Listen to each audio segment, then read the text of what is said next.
Hey everybody, my name is Aaron Conrad. I'm the Director of Operations for Bo Jackson's Elite Sports here in Hilliard. And today I'm really excited to introduce a friend and partner of ours here at the Dome, and that is Aaron Green with College Liftoff. We've been partners now for a little over a year. We're going into our second year, and so let me just start by, can you just introduce yourself, Aaron, and tell us a little bit about College Liftoff? Yeah, sure. So I'm Aaron Green, of course. We're a college planning company. We work with families and students on preparing to go off to college, academically, financially. The goal for us is really, in the end, to help a student really go through the help on the career development side of it in order to figure out more so what you really want to do, define those terms, so that way we can find the schools that academically do that best. Then adding in the financial component to make sure you're not overpaying for college.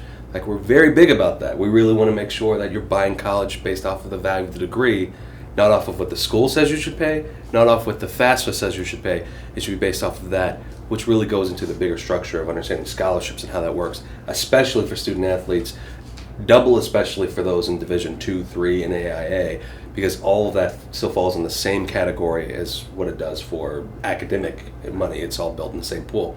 And then make sure the fit's right.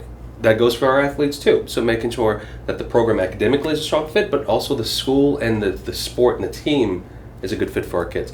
All of those things go together in order to make and get, as we kind of call it, the best return on value for education for our kids. So that way all those things are met. The goal really for us is to be able to think about this college thing as a logical decision that you're making as a family, just like you would for anything of this magnitude. Right. I mean, you're buying a house. Let's be honest about it. Yeah. You know, you're spending $80,000 to $200,000 on education, a college degree for one kid. That's what you're being asked to do. Right. Name something else of that magnitude where we're literally not consulting professionals on doing it, and we're just kind of winging it. You're literally handing a mortgage over to your kid at 16, 17, 18, whatever the number may be. Say, here you go, figure it out. Right. Right. That's wild when you think about it. Absolutely. Like that, but that's legitimately what's happening. So we want to bring some standardization to this, some real logic, some reason for why we're making college choices, make better choices on all those fronts, including the sport, including the academics, because as we kind of say in our banners around the Dome, you can't really major in your sport. Yeah. But you can certainly get a great education out of it if the sport is helping pay for that. We want to make sure all those things are being met. Nice. Well, I'm glad you brought up the banners, because I think so many people have seen your banners in the Dome. Mm-hmm. You can't miss it as soon as you walk in. There's one right there. And also in our program guides, they've seen the ads. One of the things we talked to entering our second year was, how do we really, again, like we just talked about, how do we continue to educate on what it is that you do? Sure. What is that? And I know over lunch you had mentioned a great phrase that we're going to really use this year, and that's college readiness for the athlete. Yeah. Can you expand on that a little bit? Sure. And it's more of an understanding of how this really works for a student athlete and their parents. And we can talk more about this, because I think there are a lot of misconceptions from athletes and parents on what to do about college. We tend to let the sport lead the effort, when the truth is, for the vast majority of cases, college has to lead the effort in the sense of the academics, the school placement, the money you're getting, and then the sport goes along with it. So we really want to start rearranging the philosophy, the thinking on this for student athletes and their parents and their families, on how do you go about this and do this in your arena, where you are as a parent with an elite athlete. You're going through BJE, you're playing for Black Sox or anything of that nature, and you really want to know, how do we go about this? How do we do this? We put a lot of time and a lot of effort into this sport over the years. We don't want that discredited. I completely agree with that. We want to make sure it's fitting in the right place, so that way we're getting the most out of the college experience. Again, academically, financially, the sport, making sure all that is measured. And then still walking into school with a degree that once you're done, once you've played whatever that sport is, whether it be softball or lacrosse or whatever the sport may be, you're walking into college with a good job, with a degree that makes sense for you, that you're really interested and passionate about, and you have that next step. I think the thing that we really see a lot of for our athletes, and about 30% of our kids are athletes, so we've been working on this problem for a while for our kids that go through our program. But I think the thing that we see generally as we approach this is that the student lets the sport lead the effort. Right. You go play baseball at D2, D3, and you get a philosophy degree. Mm-hmm. What's next? Right. You know, the sport has helped pay for that education because there's probably some scholarship money, not a full ride, but it's helped pay for part of that education. And at that point, if we walk out with a degree that doesn't have any value, meaning you can't get a job with it, doesn't correlate to the work world, the truth is you got to go back to college. Right. And now you're buying college again, and now you're buying it at full value. Mm-hmm. So we've more or less wasted that opportunity while the student was an athlete. Let's stop doing that.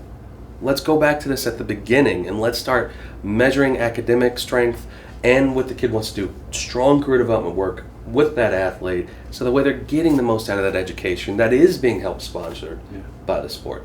Right. And I can speak as a dad, as you know, we've been to your office with two of our kids, and I think what was powerful for us, and you just touched on it, is he was late in the game as far as recruiting, and so we almost let recruiting run the marathon for us, versus I think if we were in earlier to see you and understand who he is, what schools are best for what he wants to do, that would have helped us, I think, because at the level, Division I's a little different. Obviously, the coach is recruiting you. Division II through NAIA, you're recruiting the school, and so it's important to know, this is what I want to do. These are the schools that are great at that, and they also play baseball, soccer, football, lacrosse, whatever it might be. Let me go ahead and reach out to that coach and see if they have availability when I want to attend the school. So I appreciated that for our family, and especially for our son, who really got a grasp on. We went in with one degree, almost like you do in school, because you change your degree so much. But we went in with one idea, and after meeting with you all, he left with a confidence, knowing we're going to go a completely different path, and this is really what I want to do, and he's excited about it. This degree I'm going to sit on, I think there's a lot of fear from parents that, you've put all this time and effort into the sport, like, well, we've got to let this drive the bus. And the truth is, no, you don't have to do that. And it still will pay off just as well if you allow the college process for planning for it. And in taking those pieces, such as career development, and looking at a school academically for the kid, that dismays or dissuades, that pushes away the sport. It doesn't at all. It doesn't at all. In fact, you just add these things in as components the way you would. Mm-hmm. I always like to try to measure this college thing, planning for college, like a house. Mm-hmm. Like when you're buying a house. When you buy a house, you say, you have a big concept. Say, I want a new home with this many bedrooms in this part of town at this price. Same thing goes with college. I want to go to school. I want to make sure I'm playing this sport. I want to look at these degrees at this price. Same exact method. There's 4,200 universities out there, each one with 200 majors, and I would say on average at least 10 to 20 sports that are being played there. There is a Google-esque problem of choice, which is paralyzing for a lot of people. But at the same time, if you know how to sift through that choice effectively, and that's what we do every day with every family we work with, man, does it become powerful and useful. So it's no longer a dissuadement for those other pieces. It actually just adds to the strength of the process and makes it better for everybody in the end. Yeah, that's the goal. Well, and I mentioned our program guides, and in there we have an ad, and we have one in the facility too that people have taken with them. Can you tell her story? And I apologize, I don't remember her name. Can you tell her story, Jasmine? Can you tell Jasmine's story? Because I think it's powerful, especially for our athletes or anyone interested in College Liftoff and what you do. I think it's a great snapshot of how you can help a student athlete. Sure. So Jasmine was a great kid. I actually worked with a few years ago, and strong academically, did quite well. I believe she went to Thomas Worthington, if I'm remembering this properly. She was actually looking at playing soccer. And so we added that in as a component. I mean, academics were going to be important, what you want to do. We had to really go through the proper career development pieces to do that. And it's a doable thing. I always want to stop and pause there, because a lot of the parents say, how in the world do you do career development with a 15, 16, 17-year-old? The truth is, as crazy as this sounds, it's easier to do with them than us as adults. Yeah. For a real easy reason, we're all jaded. Right. We've all worked jobs. Right. We base our experiences off of, we base our thought process of that job off of personal experiences. At that age, they're total blank slates. Right. So if we can get them through and take their interests and surround them with career fields that make the most sense to them, have them study those fields, and thus studying the universities with those fields, now you can start to have information and knowledge through that research. And with knowledge, you can actually reason and start making choices off of this that aren't just arbitrary. They're now actually fully thought out reasons for this. So now you can say, I don't like this, kind of like this is not great. And the long story short, she settled with something that was more operations and logistics based within the business realm. So now we've got that piece figured out. Now we've got to find the schools that academically do that best in a fit-sized school that she's looking for, which is more D2, D3, in the soccer realm. She's pretty good, but she's more D2, D3. And that's great because she actually got a good chunk of money from them. So we went back and forth between 3 or 4 schools that are academically strong in that, and the fit-wise, the sport is really good in that area. The coaches really reached out to her after we investigated the schools and the soccer programs. And the truth is, the money, we went back and forth with the coach for the school she ended up with, which is Queens College in Charlotte. I think we went back and forth about 3, 4, 5 times on negotiations for that. We ended up getting, I think, half off of tuition and room and board by just negotiating with that coach and 2 or 3 others. They came out with the best deal. She ended up at Queens. Long story short, she's always been a dual athlete. So she went to school, did soccer for a year, then she added lacrosse. Then we were able to actually go get the other half of tuition and room and board from the lacrosse coach. So she walked out of school with actually making a little money per year on this deal. She probably pocketed about $2,000 a year in college. So they only paid for half of a year in the end of this.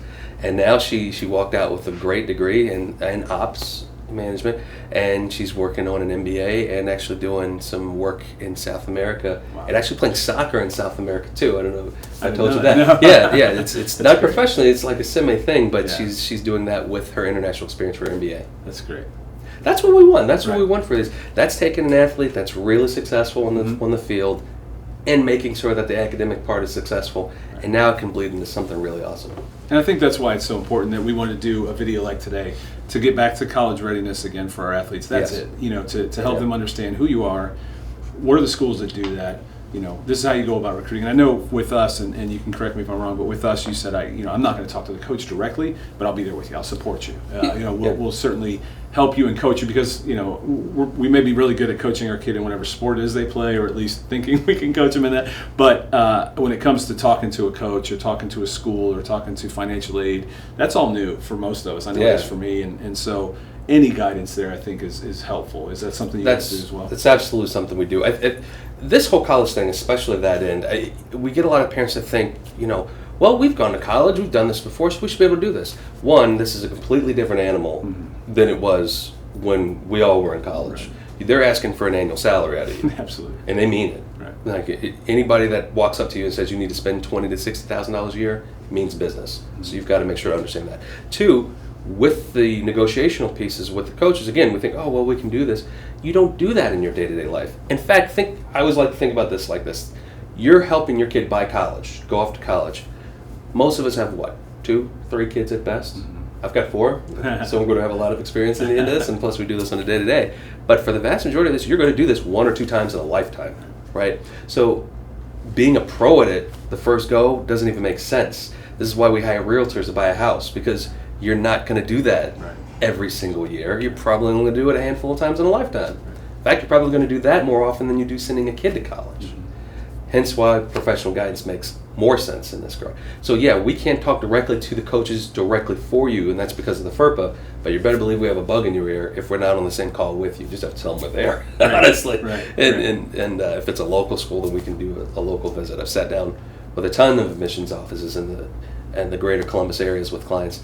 It's going back and forth on that. Yep. Because that's, in the end of this is true. Financial aid, whether it be from the coach's perspective or admissions, in the end is negotiable. Right. Not every school will do it, but the schools that want you to be there will. Right. And that's what makes a difference. I mean, you guys have seen that too. Absolutely. Yep. You've seen how that does make a different effect.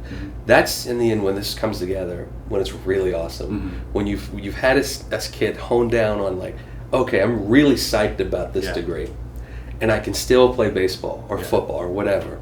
And then you go through, you have 2 or 3 schools that we've narrowed this down from 5 to 7 we've applied to. You got it down to 2 or 3. You're going back and forth with the coaches on spots on the roster and scholarship money in order to put together the best deal possible in the end. You have it down to those 2 or 3. You pick one that's going to be ultimately the best one, and it's like bliss. Yeah. Man. It's great when you feel like you've gotten a great deal on all sides of this.